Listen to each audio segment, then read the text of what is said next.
Hello guys, আবার চলে এসেছি আমরা এইমাত্র পৌঁছে গেলাম গদখালি। সকালে আপনাদের কথা দিয়েছিলাম যে আবার ভিডিও দেবো আপনাদের। এই যে আমাদের ফেরি, এই ফেরিতে আমরা যাব।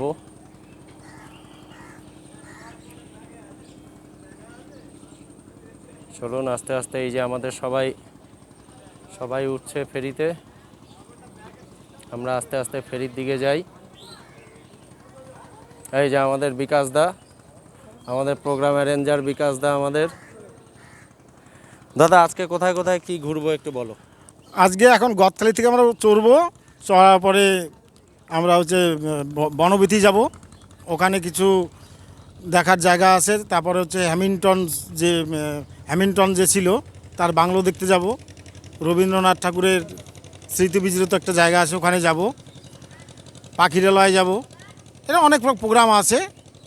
তারপর রয়্যাল বেঙ্গল টাইগার আছে, ওখানটায় যাব। এভাবেই ঘুরবো, আজকে এনজয় করবো। সারাদিন কি এই বোর্ডেই? হ্যাঁ, সারাদিন বোর্ডে। সন্ধ্যায় ব্যাক করবো, হোটেলে গিয়ে থাকবো।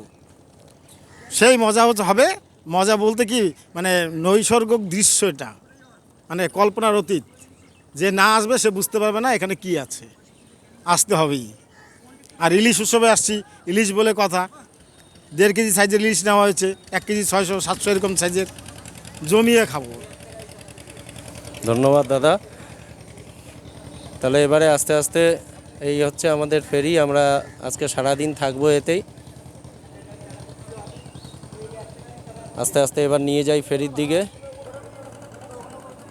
এই আমাদের ফেরি, পুরো ফেরিটা একটু দেখানোর চেষ্টা করছি আপনাদের। এই যে ফেরি আমাদের, ওপরে বসার জায়গা, সবাই টিফিন করছে। আজকে সারাদিন এতে করেই আমরা সুন্দরবনের বিভিন্ন জায়গায় ঘুরবো। চলুন এবার আস্তে আস্তে নিয়ে যাই ফেরির ভেতরে।